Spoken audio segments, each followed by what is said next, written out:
So this week you will create your first formal essay. And so I want to go through this step by step with you. So the first step is to create pre-writing. So let me share my screen with you and we'll look at this.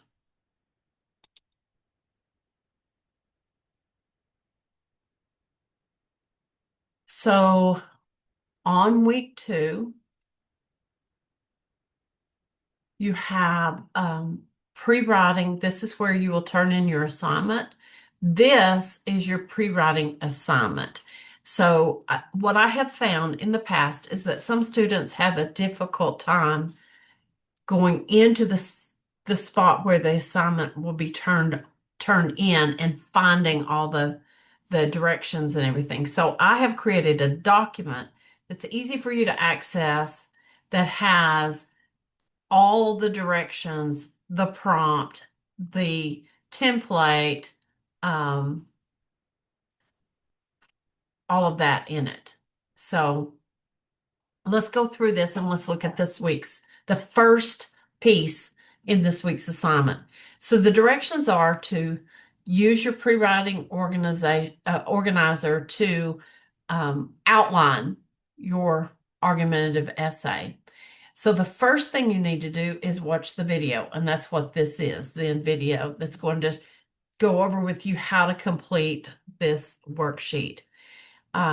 You are not to use any information from outside sources. For the first essay, anything that would need to be cited, anything that comes from anywhere other than your knowledge, um, needs to be left out. That means any type of statistics, any specific dates. Um, if you make a reference to experts or something like that, that would need to be cited.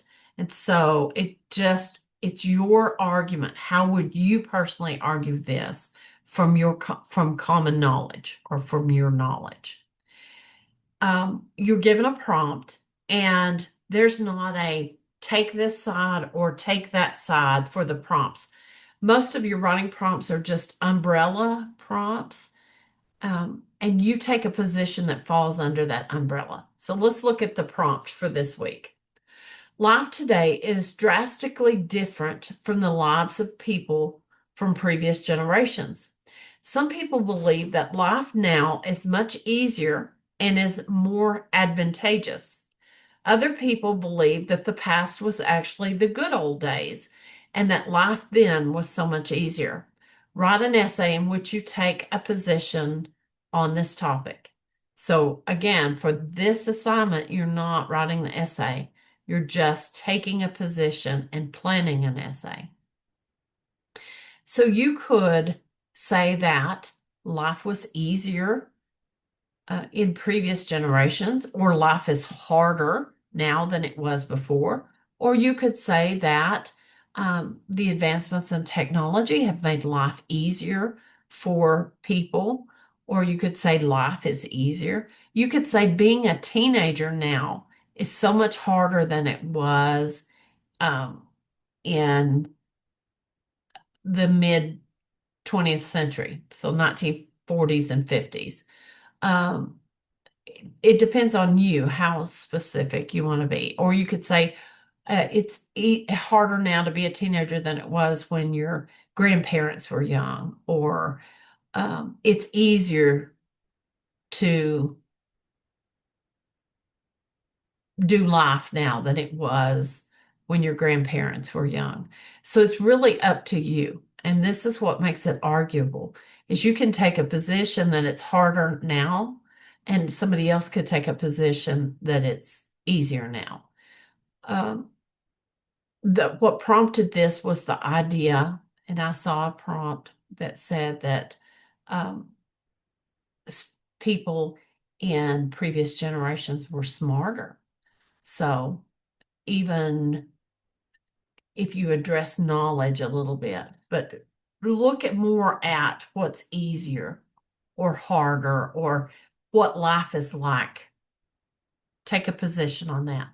And then you're going to download the file, the document, and open it.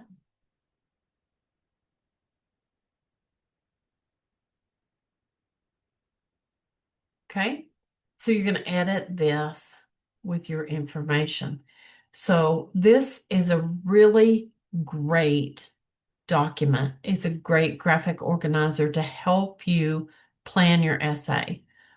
Even for people who have a lot of experience writing, this makes writing so much easier. You do not have to start with your motivator or your bridge, but you have to start with your thesis. Can't do anything else as far as any other part of the essay until you've decided what position you're going to argue. So I'm going to do a sample with this, and it has to do with a prompt about shortened school weeks. So right now, a hot topic over this past school year, especially, has been 4-day school weeks because a lot of schools in Arkansas have gone to 4-day weeks, and there was legislation proposed to get rid of those. So that has been a hot topic. So we're going to use that. And the prompt is just to take a position about 4-day weeks. So let's say I want to argue that, sorry, I want to argue that against 4-day weeks. So this is mine, 4-day weeks in public school.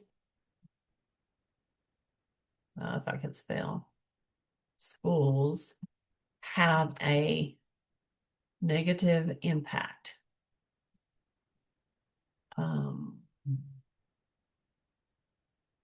They, I don't even remember what I put. I'm sorry. I have already done one. Let me go there so you don't have to go through the whole thing.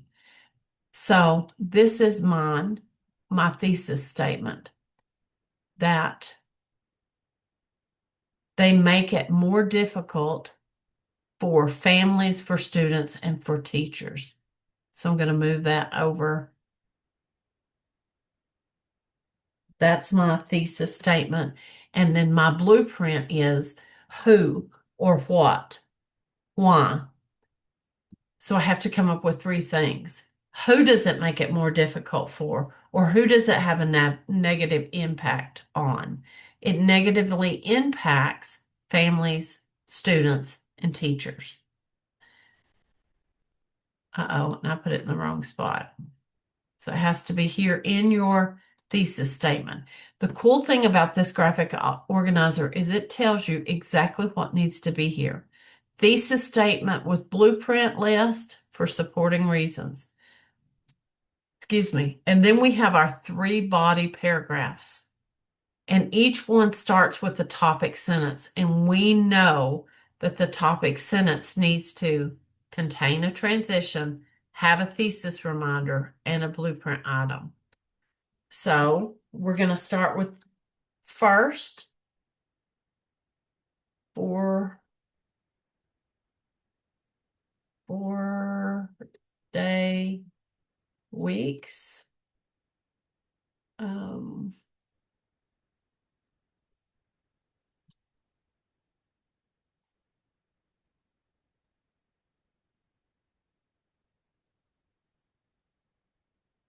Let's just go look at the one I just did, so you don't have to waste all your time. First, shortened weeks in public schools negatively impact families. We have our transition. We have our reminder of the opinion. We know what it is, the negative impact of shortened weeks. And then we have our blueprint item, families. That's the first one we're going to talk about. Then, what might I say about that? What would I use for support? Well, I'm going to talk about how childcare, if they have younger kids, then somebody has to watch them on the day that there is no school, but there's still work. So we have an added expense and hardship of arranging childcare in families where both parents work or in single parent homes. There's also less family time because a shortened week equals extended day. The next one, again, we're going to start with the transition. Second, 4-day school weeks have adverse consequences for students.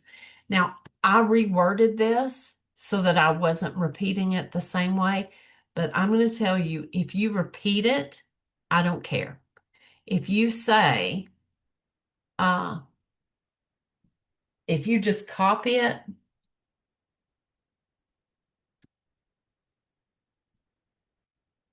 and you change it to finally or third or whatever, I'm okay with that. Shortened weeks in public school negatively impact teachers. Once I did my topic sentences, then what I was going to discuss in that individual paragraph, I just bullet. Do not put your sentences in this, your examples. This is just a bulleted, here's my first example, here's my second example, or here's the first thing I'm going to use for a reason, here's the second thing. So negatively impact families. I've already talked about that, how it's the added expense of childcare, less family time. That's what I'm going to talk about in that first paragraph. In the second paragraph, I'm writing about the consequences for students, how it has a negative impact on students. So I'm going to talk about longer days. If we're talking about younger kids, having to go to school starting at 7:15, 7:30 and going until 4:30, that's a long, long day for a little. So, or for a child, I'm sorry, the littles, as we call them. That's a long day. That's a long day for the older ones, but that's really hard on the kids. Um, Also, we have more missed instruction. Now, this applies more to the high school because when they are going to, let's say, play basketball, football, um, soccer, volleyball, softball, baseball, all the multitude of sports, or other activities, quiz bowl, chess, whatever, they have to travel so far that they have to leave early in the day, usually before school's out. If school dismissed at 3:15 and they had to leave at 2:30, they miss, part of a period. If school doesn't end until 4:30 and they have to leave at 2:30, they're missing 2 hours of instruction. So that's what I would discuss in there. And then the last one identified as negatively impacting teachers. So decrease family time because they're working so much longer, and they're having to plan for longer days. And then it interferes with second jobs. A lot of teachers, especially if they're single parents, have to have a second job to survive. So, um, that is how you would create it. So do your body and then go back and make sure, did it support my thesis? If it did not, then I need to change it. This was my thesis. Okay. So did it support it? Yes. We we had reminders of the thesis. They're all talking about negative impacts. We had these 3 blueprints. We addressed them in the order they're listed there. Now we need to go back and identify how we could start this. We need a motivator. We need something that gets the audience's attention. It could be a startling statement. It could be one thing that a lot of people use is a statement to the contrary. That means if we're going to argue that there's negative aspects of it, we're going to start with something positive. And so I'm going to add these back in. Shortening the school week is a dream come true. There you go. Now we have to move from that to this 4-day weeks have negative impact. This is what a lot of people thought when it became a possibility. Students were excited for fewer school days. Teachers were excited for fewer days of work each week. However, you always have to have a however if you have a statement to the contrary. However, when the dream became a reality, several people realized that a shortened school week didn't have the positive benefits they had originally thought it would. 4-day weeks in public school have a negative impact. Now, when I move from this bridge to this part, I think, that doesn't flow really well. And so I added a transition. In fact, so let's read it now. Teachers were excited for fewer days of work each week. However, when the dream became a reality, several people realized that a shortened school week didn't have the positive benefits they had originally thought it would. In fact, 4-day weeks in public school had a negative impact. Do you see how that fixed it? Always, always, always, when you add anything, go back and make sure that it supports your thesis. And if you're adding it above your thesis, does it flow into your thesis? You don't want jumps and gaps. You want a smooth flow from that wide motivator down to that specific thesis and blueprint. So once you have finished this, then you're going to submit it, and I'm going to look at it and give you some feedback. Make sure you look at that feedback. And then there will be another video on how to format your essay and get it all put together. Right now, your introduction is written. You could take all these sentences, put them in a document in a paragraph format. That's your first paragraph. You have your first sentence of your first body paragraph. And then these are the items you're going to discuss. You have your first sentence of your second body paragraph. And these are the items you're going to use as support. Your first sentence of your third body paragraph. And these are the items you're going to use to support. And so you have all the brainstorming and the big ideas finished. Now you will go back, and these, if you remember that graphic that was in the original introduction video that had a yellow topic sentence, and then I think it was like a blue reason or support, you would turn this into that sentence.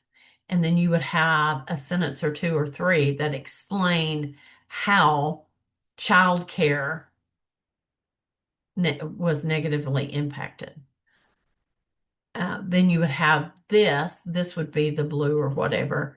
You would turn this into a sentence that it's a negatively impact. And then you'd have a sentence or two or three that explains this. And then you would start a new paragraph.